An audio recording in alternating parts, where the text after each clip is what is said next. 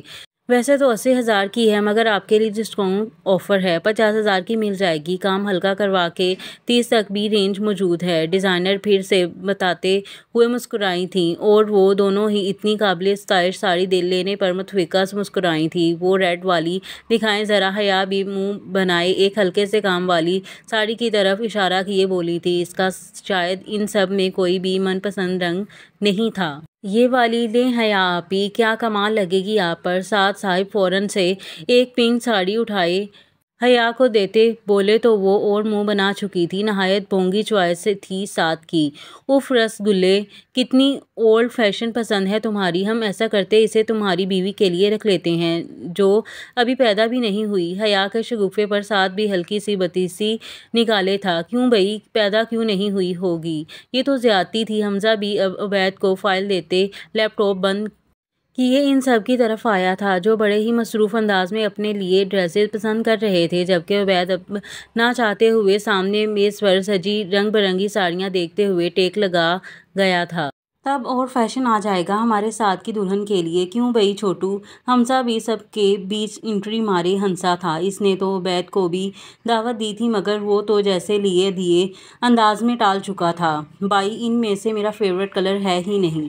حیا نے تو باقاعدہ رونی صورت لیے اپنے پسندیدہ رنگ کے نہ ہونے پر افسردہ ہو کر کہا تو حمزہ بھی ہنس دیا۔ کوئی بات نہیں، میں اپنی گڑیا کو خود دلا دوں گا۔ ویسے یہ کلر دیکھو اچھا ہے کافی۔ کرن بھی ملازمہ کے ساتھ ہی سب کے لیے چائے لیے آ گئی تھیں۔ اسے کاموں سے روکنے کے باوجود وہ کچن سے نکلنے پر راضی نہیں تھیں۔ یہ تو واقعی زبردست ہے۔ کرن کو بھی پسند آئی تھی تو وہ حیا نے ہنستے ہوئے اسے ہی تھما دی۔ نظر سامنے ڈیڈ کے ساتھ بیٹھے عبید پر گئی تو ٹھہر ہی گئی، جو اب اپنی نظریں ٹی وی پر جمائے ٹیک لگائی تھا۔ عبید تم بھی آؤ نا، کچھ مدد کرو میری ساڑی سلیکٹ کرنے میں۔ حیا نے عبید کی سمت دیکھتے کہا، جو سنجیدہ سا ایکسپریشن دے رہا تھا۔ وہ تو خود بھی میز پر پڑی ایک منفرد ساڑی پر اٹک چکا تھا۔ ارے وہ کیا مدد کرے گا تمہاری، اسے کہاں سمجھ ان کاموں کی۔ مہرین بھائی اپنے لگتے جگر کی بے ذوقی پر شرارت لیے تھیں، جس پر عبید بھی ہلکا سا مسکرایا تھا۔ اس سے پہلے کہ وہ اٹھ کر ان تک آتا، ارسل کی دھماکے دار انٹری پر مزید مسکرایا۔ محترم کبھی بھی نازل ہو جاتے ہیں۔ السلام علیکم ایوری ون۔ ارسل کی آمد تو وہاں موجود ہر فرد کے لیے خوشگوار ہوتی تھی، سوائے حیا کے۔ اسے ارسل کچھ خاص پسند نہ تھا یا وہ اسے پسند کے معیار میں نہیں لاتی تھی۔ ارے آؤ میرا بچہ، کیسے ہو؟ بہت اچھے وقت پر آئے ہو، ذرا یہ ہماری مدد تو کرو۔ اب تو مہرین بھی ارسل کے ذوق پر اسے دعوت دیے مسکرائیں، جو ایک نظر اپنے اداس قسم کی سنجیدگی میں لپٹے یار پر نظر ڈالے سب کو جوائن کیے عبید کے ساتھ ہی درل کر کے بیٹھا تھا۔ میں تو ایک دم فٹ۔ ارے واہ واہ، آج تو خوب رونق لگی ہے۔ جی جی ارسل صاحب مدد کے لیے ایک دم حاضر ہیں۔ ارسل کا دھیان تو ان رنگ برنگے لباسوں اور ان کے بیچ بیٹھی اس تیکھی سی مگر پیاری سی حیا کی طرف تھا۔ موصوف ارسل صاحب تو بہت مدت سے حیا پر لٹ چکے تھے، پر وہ ظالم تو نظر اٹھا کر بھی اس شرارتی ارسل کو پلٹ کر نہیں دیکھتی تھی۔ ہائے یہ یک طرفہ دیوانگی بھی۔ میں کرواتا ہوں مدد، چل روم میں بہت بور ہو رہا تھا۔ ہلکی سی سرگوشی نے تو ارسل کا منہ بھی 30 کے زاویے تک لٹکایا تھا، پر وہ تو یار کے حکم پر دل و جان سے قربان ہونے کو پہلی فرصت میں اٹھا تھا۔ مگر اس سے پہلے کہ وہ دونوں کمرے کی طرف بڑھتے، عبید کی نظر پھر سے اس ظالم ساڑی پر جا اٹکی، ہلکی سی پیلی کڑھائی والی وہ سفید اور گلابی بہت نازک ساڑی تھی جو جناب کا دل لوٹ چکی تھی۔ سب ہی عبید کی نظریں اس پر مرکوز دیکھ چکے تھے اور خوشگوار تجسس میں تھے۔ کیا ہوا عبید؟ میمونہ کی آواز پر وہ اپنے آپ میں لوٹا۔ اب تو ارسل بھی مشکوک نظر لیے یار کا چہرہ کھوج سے ہنسا تھا۔ یہ بہت خوبصورت ہے۔ آج پہلی بار کسی نے عبید کے منہ سے کسی شے کے لیے تعریفی کلمہ سنا تھا۔ سبھی اب اس کے ساڑی کو اٹھا کر دیکھنے کی جانب متوجہ تھے، خاص کر حیا۔ یہ کتنے کی ہے؟ عبید سنجیدگی سے ڈیزائنر سے پوچھ رہا تھا۔ 20,000 کی۔ گو قیمت کم تھی، پر نہ جانے کیوں عبید اسے لینا چاہتا تھا۔ سبھی خوشگوار سا تجسس لیے تھے۔ یہ میں خریدنا چاہتا ہوں، یہ لیں۔ فوراً سے جینس کی جیب سے اپنا والیٹ نکالے وہ پورے 20,000 ڈیزائنر کو تھماتے وہ ساڑی لیے بنا کسی سے نظر ملائے کمرے کی طرف بڑھ گیا تھا۔ اب تو سب ہی حیرانگی لیے ہنس کر پھر سے کام پہ لگ چکے تھے، مگر حیا ضرور کسی شدید خوش فہمی میں لپٹ کر اپنا چہرہ لال کر چکی تھی۔ ارسل تو مسنی سی ہنسی دباتا سب کو پھر جوائن کرنے کا کہہ کر اس کے پیچھے ہی چلا گیا تھا۔ کیوں خریدی یہ ساڑی؟ کس لیے خریدی یہ ساڑی؟ کون پہنے گا یہ ساڑی؟ ارسل تو باقاعدہ اپنی بتیسی نکالے کمرے تک اس کے پیچھے پیچھے یوں گیا جیسے اس کا سایہ ہو۔ پراسرار سی بینی تجسس آمیز نظریں بھی عبید کے اس مشکوک عمل اور اس کی ہلکی دبائی رنگینی پر سب تھیں۔ پس پردہ سی دلفریبی تو اب کی بار عبید کے چہرے پر بھی جگمگائی تھی۔ کیا بتاتا کہ یہ کیا کر گیا ہے تو وہ خود بھی نہیں جانتا، بس لاشعوری طور پر اسے لگا کہ اسے خریدنا چاہیے تو بس خرید لی۔ اس کے پیچھے اس کی نہ جانے کون سی خواہش جنم لے رہی تھی۔ عبید ملک پہنے گا، تجھے کیا تکلیف ہے؟ ارسل کے اندر آتے ہی وہ دروازہ بند کیے فائل بیڈ پر پھینکنے کے بعد اس کے سامنے سنجیدگی سے آ کر تن کر بولا، پر ارسل کی چھٹی حس تو اسے باقاعدہ گدگدی کر رہی تھی۔ شرارتی نظر اب عبید کو فوکس کیے تھی۔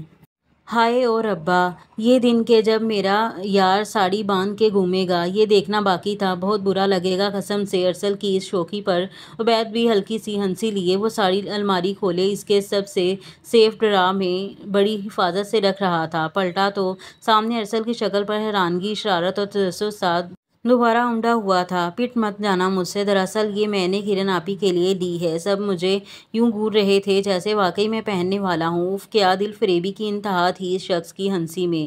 تبھی تو وہ ہنستا کم تھا۔ دنیا میں بہت کم لوگ ایسے ہوتے ہیں جن کی ہنسی قدرت کا اچھوتا شاہکار ہوتی ہے۔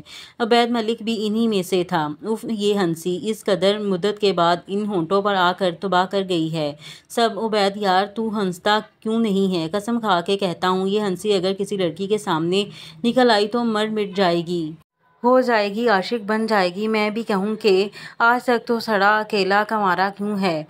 اصل ظالم ہتھیار بھی تو چھپایا ہوا ہوتا ہے۔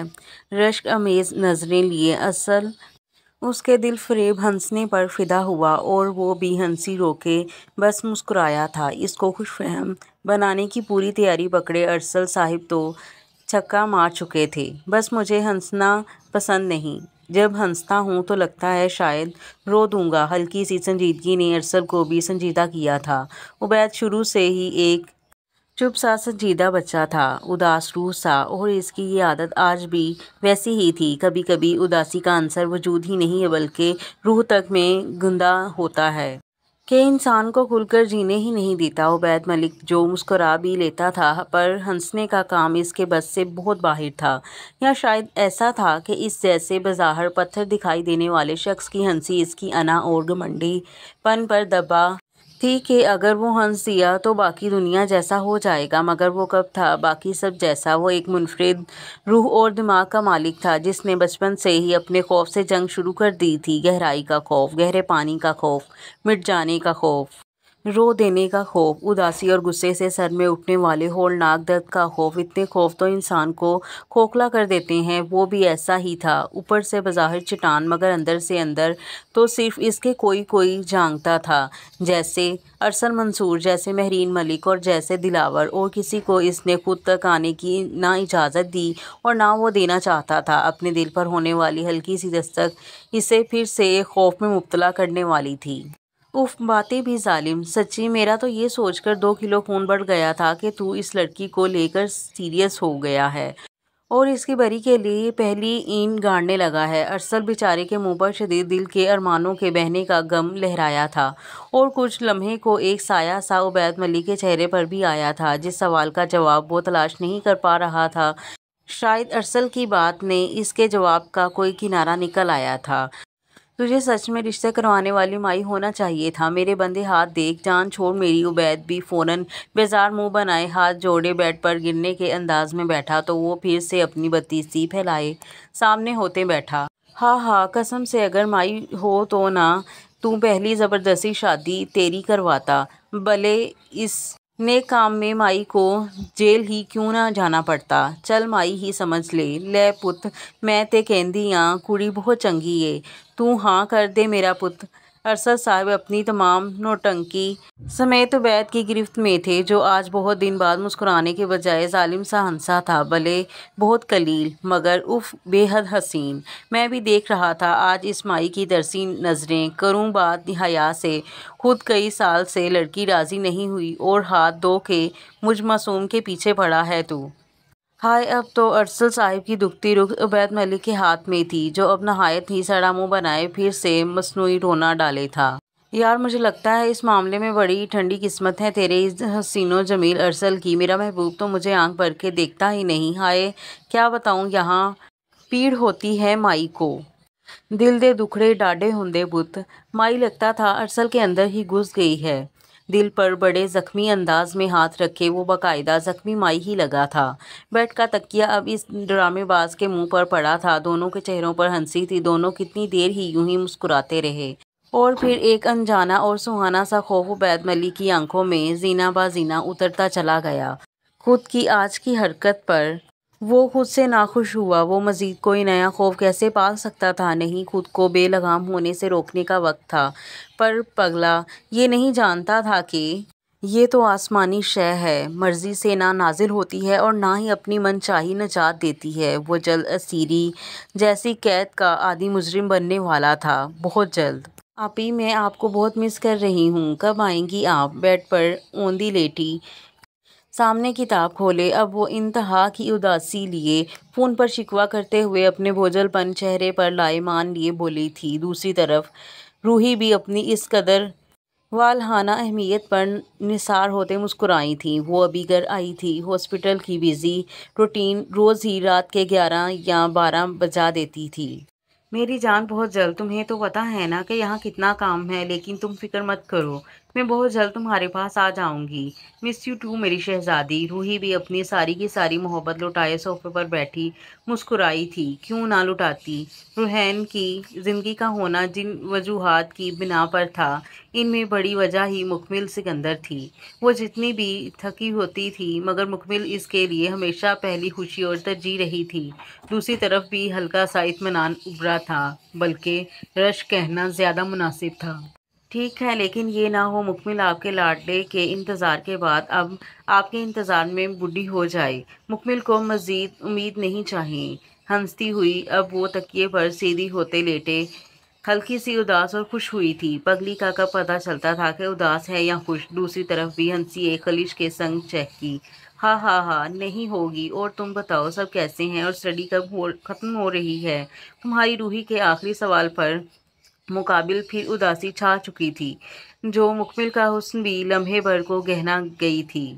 سب ٹھیک ہے اور اسٹڈی تو سمجھے ختم ہو گئی، 4 دن بعد ایگزامز ہیں، پر میں نہیں چاہتی کہ پڑھائی ختم ہو۔ افسردہ ترین اداسی نے کچھ پل کو روحی کے چہرے پر بھی حیرت پھیلائی تھی۔ مکمل اسے بہت ہی ڈاؤن لگ رہی تھی اور وجہ وہ بھی جانتی تھی کہ اسے ارتضا کے لاحاصل انتظار میں باندھے وہ اس ننھی گلال پری کے ساتھ بہت بڑا ظلم کر گئی تھی۔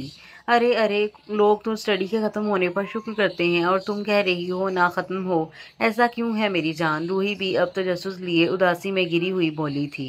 کیوں؟ مجھے پتا ہے میری اسٹڈی ختم ہوتے ہی مسز ابراہیم یعنی میری ہٹلر مما میری شادی کروا دیں گی، اور آپ جانتی ہیں کہ میں ایسا کبھی نہیں چاہتی۔ ہائے اب تو روتو سا تاثر ابھر کر اس گداز سے مکمل کو ہلکان کر چکا تھا، بلکہ بے جان کر چکا تھا۔ ایسا سوچنا بھی مکمل کی نیندیں اڑانے لگتا تھا۔ دوسری طرف بھی اب اداسی نے مسکراہٹ کا رنگ پکڑ لیا تھا۔ اداس ہو کر بھی روحی اداس دکھائی نہیں دینا چاہتی تھی۔ ہاں ہاں ہاں میرا کملا بچہ، اس میں اداسی کی کیا بات ہے بھئی؟ یہ تو بہت اچھی بات ہے نا، میری مکمل اتنی بڑی ہو گئی پتہ بھی نہیں چلا۔ دوسری طرف خوشی اور حسرت یکجا تھی۔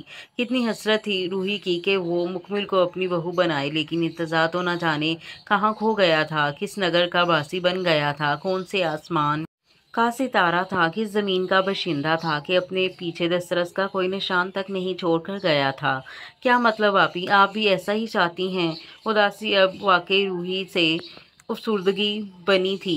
یہ محبت تو مکمل سکندر اپنے وجود میں کھروتی ہوئی جوان ہوئی تھی۔ اس سے الگ ہونا تو اسے ختم کر سکتا تھا۔ ظاہر ہے میری جان، ارتضا اگر مل جاتا تو میں تم کو حق سے مانگ لیتی بائی سے، مگر اس کی جدائی تو جیسے میری قسمت اور خوشی کی راہ میں ابد تک درج رہے گی تو میں کیوں خواہ تم کو اس خواب جیسی آس میں باندھوں۔ روحی بھی دکھ لیے تھی، بے حد مجبور جو تھی، دونوں طرف اداسی انتہا کو پہنچی تھی۔ بنا دیکھے ہی وہ ارتضیٰ کے نام خود کو لگائے بیٹھی تھی، مگر روحی کی بات بھی بالکل ٹھیک تھی۔ خواب جیسی محبت تو بس کہانیوں میں جچتی ہے، زندگی تو خوابوں سے بہت آگے کی چیز ہے۔ ویسے مجھے تو اس بندے پر بڑا ترس آ رہا ہے جو تمہارے نام لگے گا، بیچارے کو ہماری ڈاڈو رانی کے دن رات بھرم اور نخرے جو اٹھانے پڑیں گے۔ بہت ہی صبر اور تحمل والا دولہا ڈھونڈیں گے ہم تمہارے لیے۔ اپنی اور مکمل کی اداسی خود ہی دور کرنے کو وہ ہلکی سی شرارت لیے بولی تھی کہ جیسے یہی دل کی گہرائی تک پیوست ہوئی تکلیف کو بولنے کا آخری حل تھا، مگر مکمل کا چہرہ تاریک ہی رہا تھا۔ بھلے خواب سہی مگر اس کی تو رگ جان تھا، پورا جہان تھا۔ I really miss him۔ مجھے ان گنت محبت بھی ہے، میں نے ان کو دیکھا بھی نہیں، تب بھی دل میرا ان سے جڑا لگتا ہے۔ مجھے ان کے علاوہ کسی سے شادی نہیں کرنی آپی، میں صرف ارتضیٰ کی رہنا چاہتی ہوں۔ مکمل کی آواز نم سی زخمی حسرت لیے لرزی تھی، بالکل ویسے ہی روحین توقیر ہمدانی کا دل بھی لرزا تھا۔ میرا بچہ، خود کو اس ناممکن سی تسلی میں مزید مت باندھو، وہ نہ جانے کہاں ہے، نہ جانے ملے گا بھی یا نہیں۔ اور جب روحی اسکندر غمزدہ ہو جاتی تھی تو مکمل کا دل بھی ویسی ہی تکلیف میں لپٹ جاتا تھا۔ وہ تو خود روحی کو مایوس ہونے نہیں دیتی تھی اور اب خود ہو رہی تھی۔ ارتضیٰ ضرور ملیں گے، مجھے یقین ہے، پر پلیز آپی تب تک آپ میری شادی مت ہونے دیجیے گا۔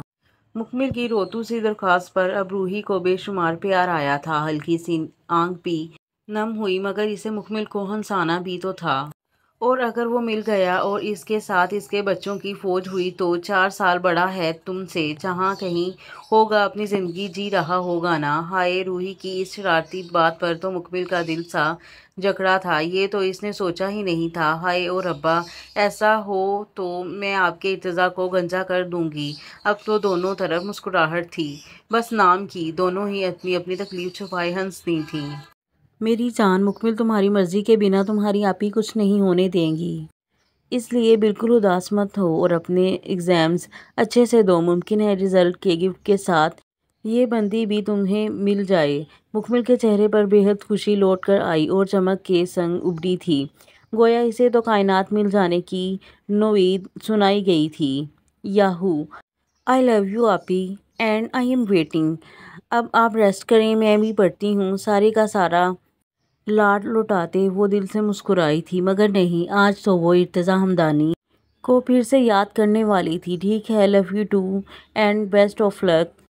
ہلکی سی محبت میں لیٹی مسکان دیے وہ روحی کو سنتے ہی فون بند کیے سامنے رکھ کر آنکھیں بند کر گئی تھی۔ تھکن اور تکلیف کے اثار چہرے پر اود آئے، یکدم آنکھیں کھلیں تو چہرے پر ایک دکھ سا تھا، لا حاصلی کا دکھ۔ کبھی سہا ہے یہ تو جان نکالتا ہے، وہ بھی قطرہ قطرہ۔